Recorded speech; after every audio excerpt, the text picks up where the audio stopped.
I'm going to show you how to make a Christmas tree star. It's done in one hooping and it's with multiple fabrics. For this we're going to need some wash away stabiliser. I'm going to be floating some cutaway on top, tape, hoop, scissors, threads, and for the top decorative stitching I've got a matching bobbin as well. I've got batting, my fabric's cut to size, and some ribbon to attach to the back so that it can be tied to a tree. I'm going to start off by hooping my wash away stabiliser.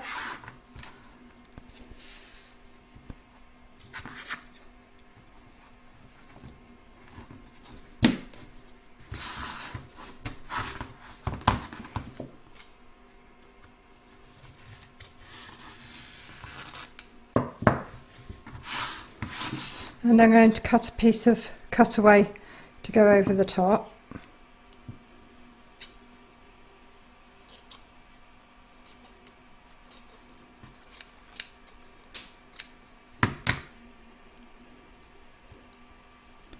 And I'm going to use a little bit of tape just to stop it from sliding around while the stitching is going on.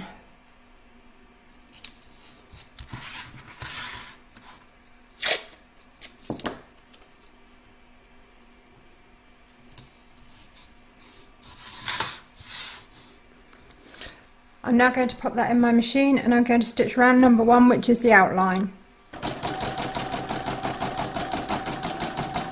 I'm going to place my batting over the top of that outline. I'm going to use a little bit of tape to stop it moving.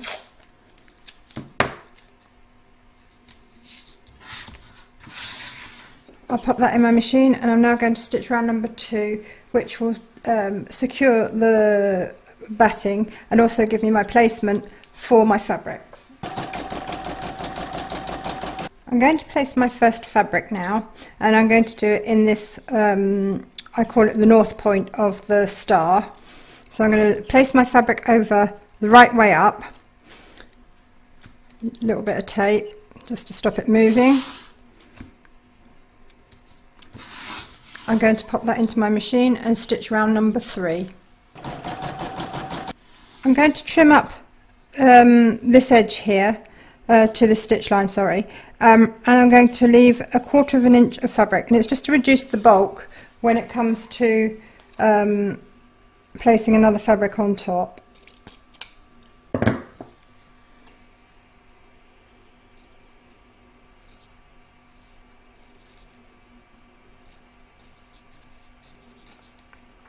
Another important point is where this tip is here, you want to cut your fabric back to the stitch line, because if you don't, you're going to have threads poking out when you put your last piece of fabric on. I'm going to trim up here as well on this side.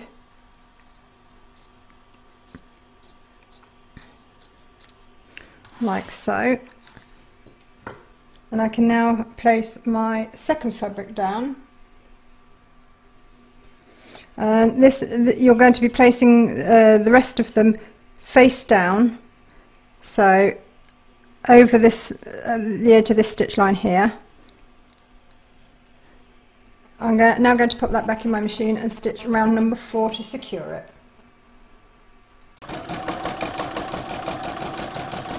Now that's secured, I'm just going to remove the little pieces of tape that I used to stop it from moving in my hoop, and I'm going to fold this back out.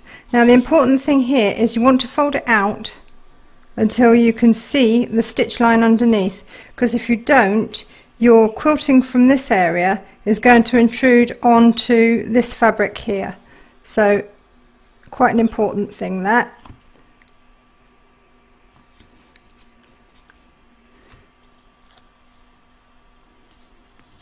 And the other thing that I do is where these joins are here, I'm going to tape that down, because when it comes to quilting these areas, you don't want your foot to get caught in the fabric here. So it's easier, and all I've done is I cut a little bit of tape into a point, and I'm just going to stick that down there. Now I know that my foot's not going to jam underneath it, and also it's going to be clear of the stitch line here that we were just about to make. So I can now put that back in my machine and stitch round number 5.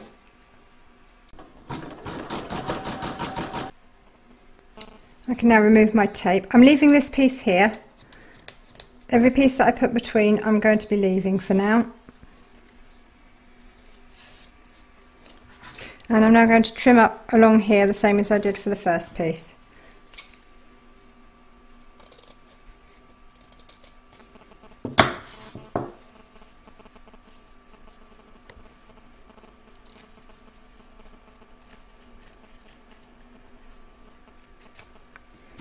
And I'm going to nip this tip off as well.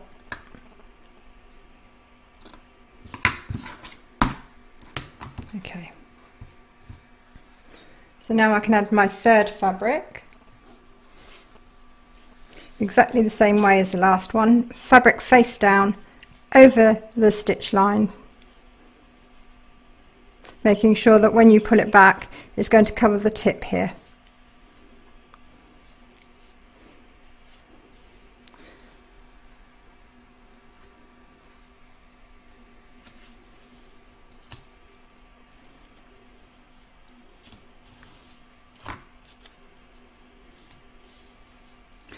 I'll now pop that in my machine and stitch round number 6.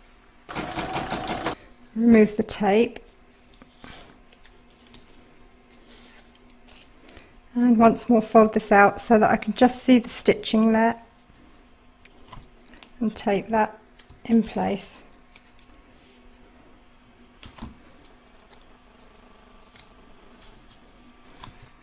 I can now pop that back in my machine and stitch round number 7. I'll now take the tape off again and trim her up.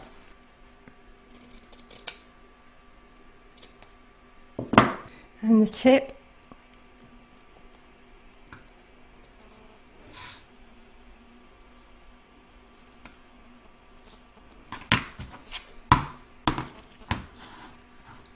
And I'm going to add my next fabric.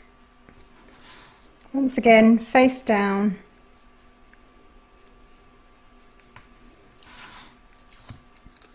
I'll tape it in place.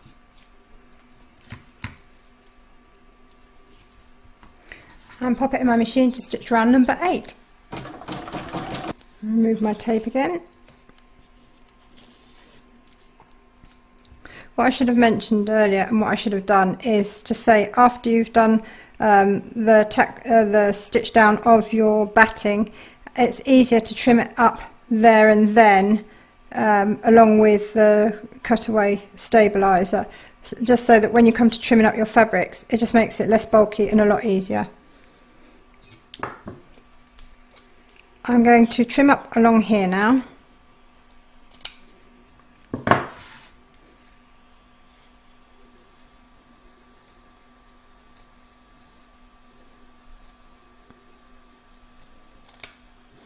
And the tip.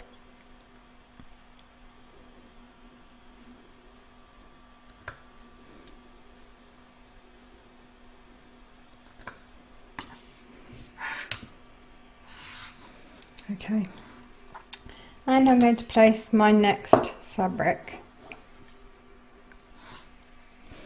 Once again, it's going to go over here like so, so that when it's folded back, it will cover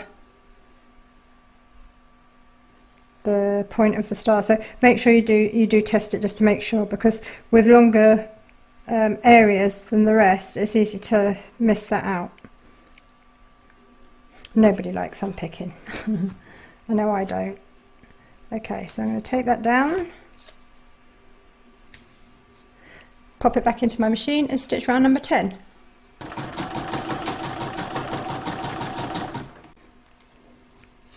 Remove the tape.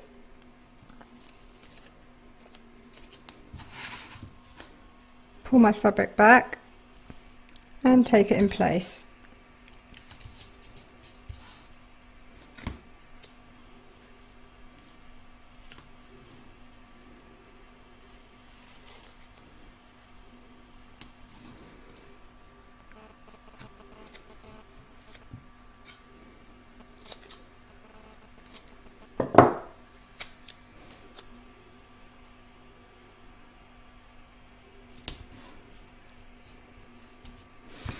I'll now pop that back in my machine and stitch round number 11.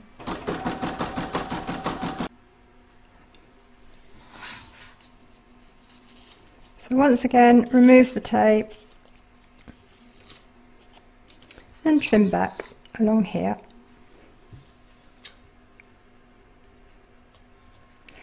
It does help if I don't have masking tape stuck to my scissors.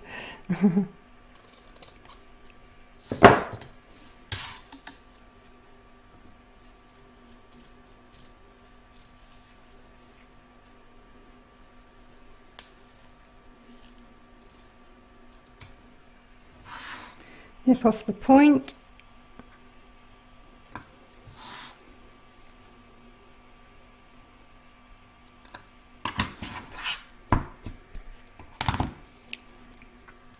And I can add another fabric. Once again, face down.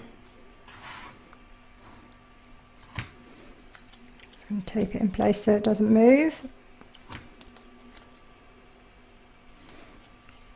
Pop it in my machine and stitch round number 12. And once more, remove the tape and trim it back.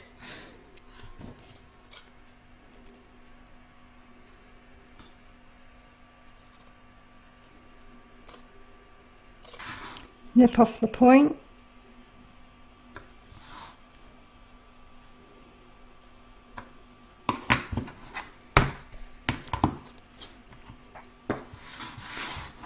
And add my next fabric.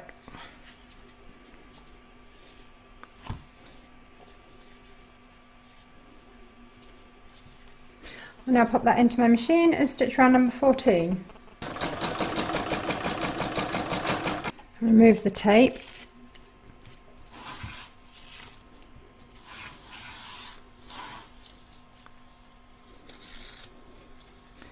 Fold it back outwards again. And tape it in place.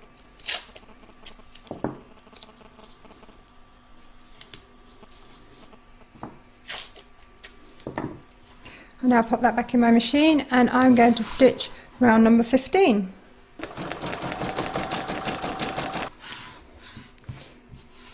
Removing the tape and trimming up along here.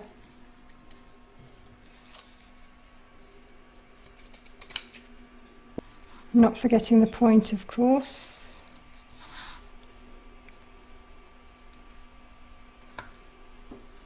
Now I can add my last front fabric.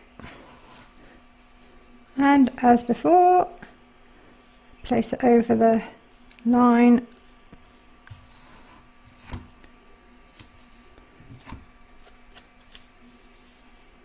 Tape it down, pop it in my machine and stitch round number 16. And once more, remove the tape and pull the fabric over. I'm just going to turn my hoop around so that I can see what I'm doing. And tape it down in place.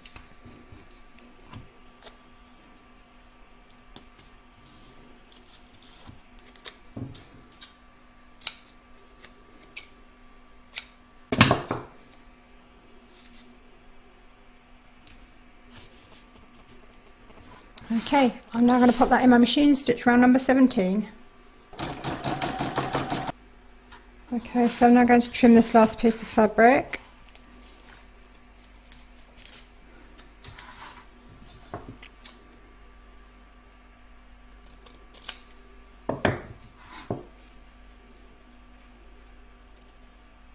But this time, when I trim it, I'm going to trim it right up close to the stitch line.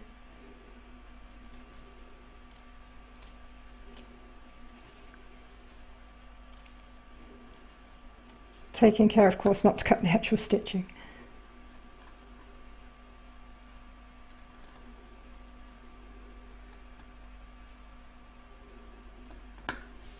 And I'm going to nip off this point as well. If you don't take the points off, by the time all the fabrics are overlapped, you end up with an awful lot of bulk here, and they poke through the decorative stitching that is supposed to hide them. Okay, I'm now going to pop that back in my machine and stitch round number 18, and that's going to zigzag along the raw edge. Okay, so there you can see it zigzag that edge. Next is the 8 quilting blocks, and it works clockwise. So I'm going to pop this back in my machine and stitch the first one, which is here, with round number 19. I forgot to mention that before I put this into my machine to do the zigzagging, I actually stuck down with tape the fabric joins here, just so that it wouldn't catch in my machine when it did the zigzagging.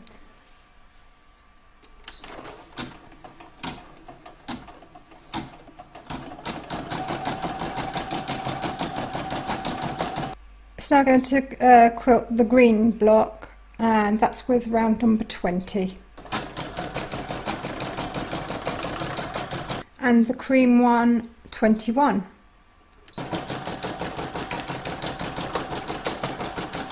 And now 22.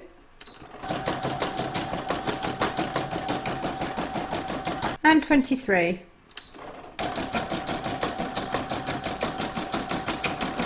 24.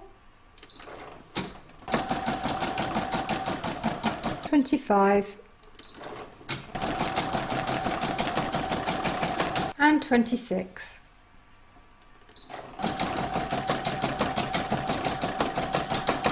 It's now time to add our backing fabric, so I'm going to turn my hoop over and I'm going to trim up a few of these threadies that are poking over the edges.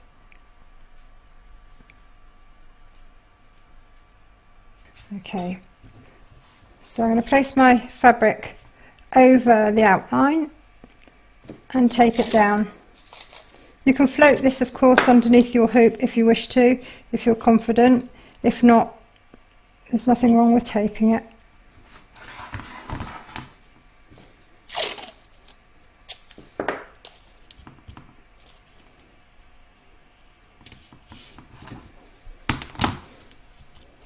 Okay. I'm now going to pop that in my machine and stitch round number 27, which is going to attach the backing.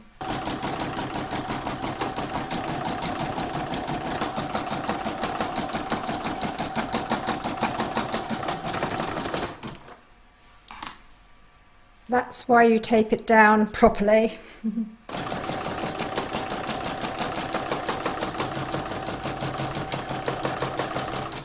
Next I'm going to trim up all the excess fabric, batting and cutaway stabiliser. I'm going to start from the back so that it doesn't get forgotten.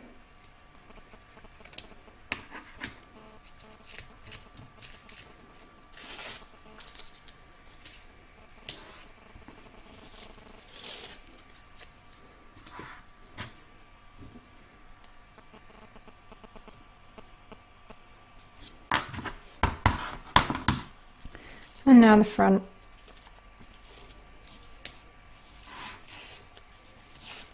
As I said before, the ideal time to trim up the batting is at the end of round 2, so that it doesn't get in your way when you're trimming your fabrics. So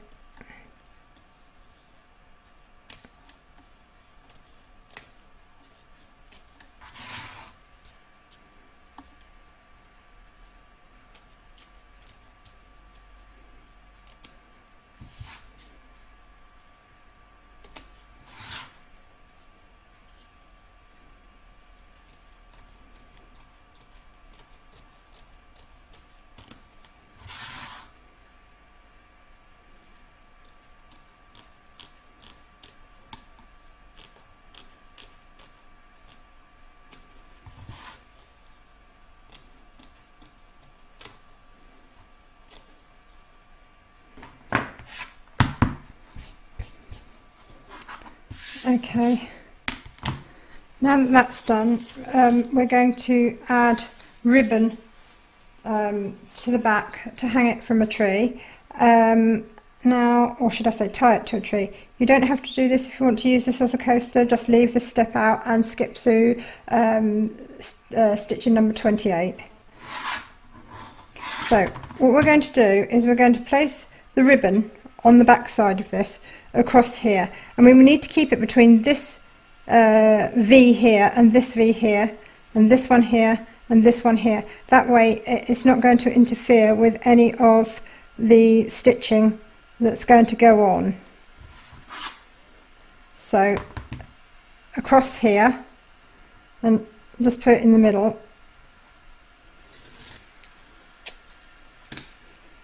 And I'm going to place mine, I like to place mine quite low, close to the point, because if you're going to tie it to the top of a Christmas tree, you don't want it being all lopsided or top heavy. So I'm just going to tape that there. Okay, and I'm going to put another little piece here.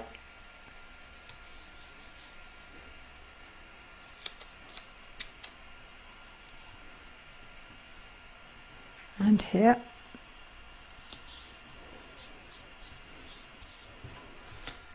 Turn that over, press it down, and your tail ends just bring round to the front and tape them out the way, just to the front of the stabilizer, sorry. That way they're not going to tangle in anything or get in your way. Okay, so I'm now going to pop that into my machine and stitch round number 28, which is going to secure my ribbon.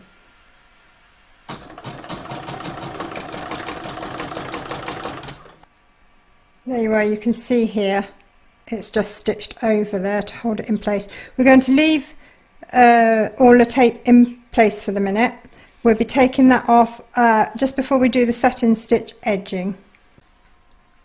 Next is the decorative stitching along all the joins, and again it's going to work in a clockwise fashion, starting with this join here. So I'm now going to pop that back into my machine. I've already loaded my gold thread and bobbin into my machine, and I've just wound a spool wound a bobbin from my spool.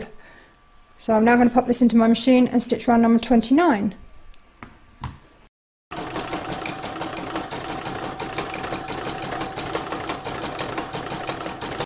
And now round number 30.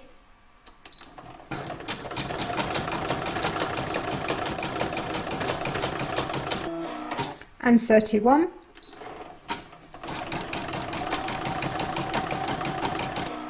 And 32.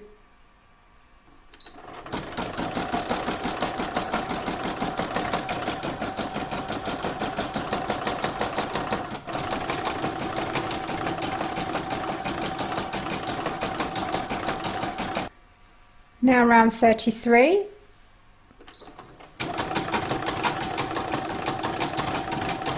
And 34.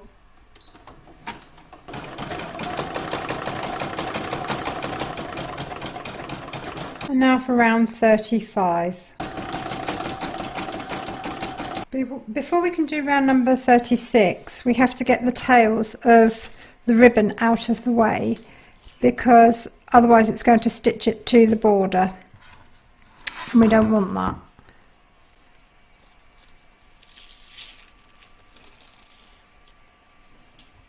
I'm going to place my ribbons out of the way, but I want them laying as flat as possible, because otherwise your machine is going to really struggle anchoring the first stitch. So it's just a case of taping it down.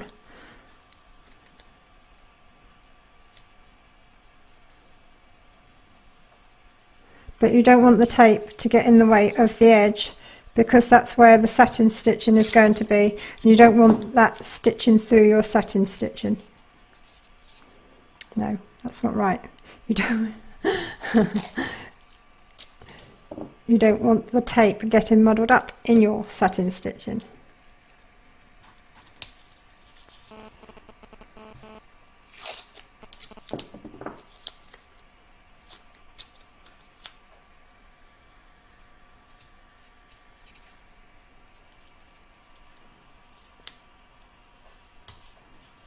I'm trying to get this as flat as possible, which is why I'm using so much tape, because otherwise, you know, it just makes life difficult for yourself when your machine's struggling to stitch through the layers.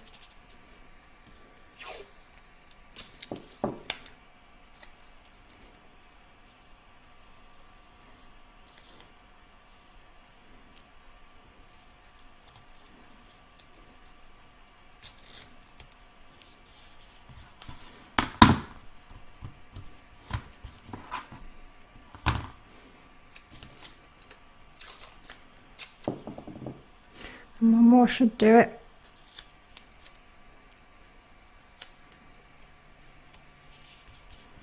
Okay, I think that's good. So now I'm going to put that back into my machine and stitch round number 36, which is going to zigzag all the way around the raw edges.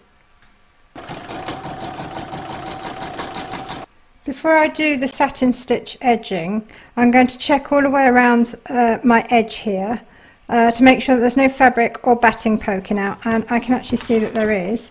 So I'm going to trim that back now before I do the satin stitch, because otherwise it's going to show through. If you cut the thread to the zigzagging, then it doesn't matter, you can always restitch it. Just go back to that colour again and restitch. I think apart from that I'm okay.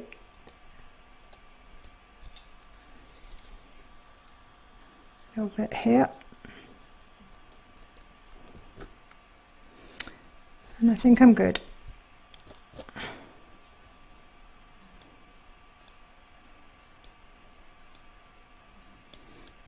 Okay, I'm now going to pop that back into my machine, and I'm going to stitch round number 37, which is the satin stitching that goes all the way around the edge.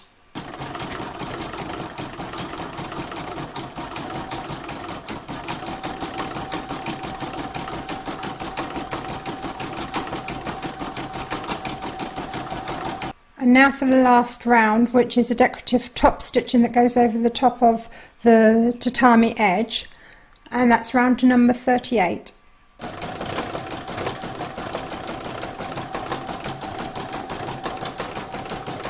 Now that that's all stitched, all it remains to do is to trim up a few threads and remove it from the hoop. Now in this like snake pattern here, there's actually some tacking stitches that run through there, and you can actually safely remove those. Just snip them and pull them through.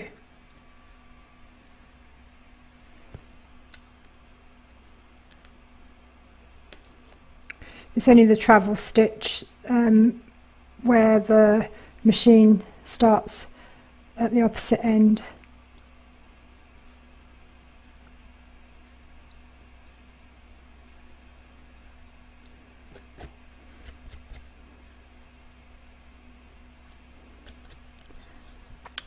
In case you're wondering why I've used tatami stitch on this design, it's because of these ends here.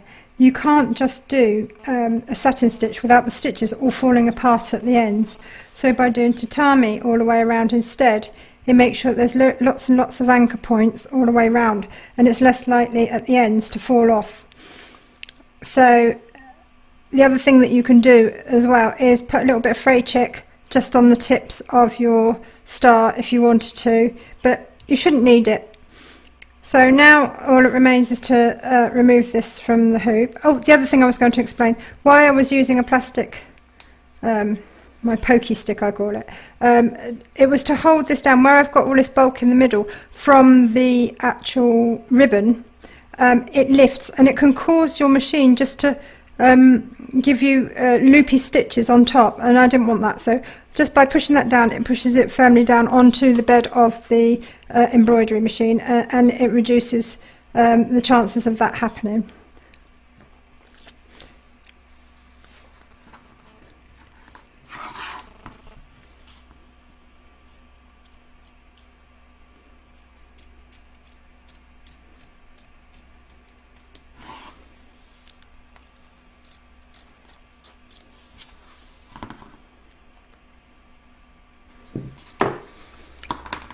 Okay, so now I'm just going to take my cotton bud and water and run it all around the edge.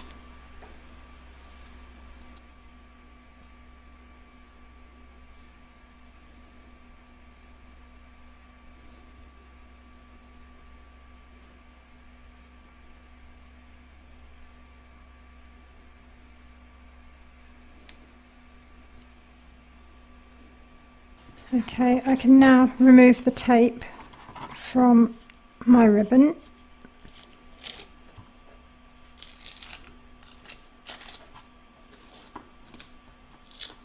I've got a few threads to trim up on the back, but I'll do that later.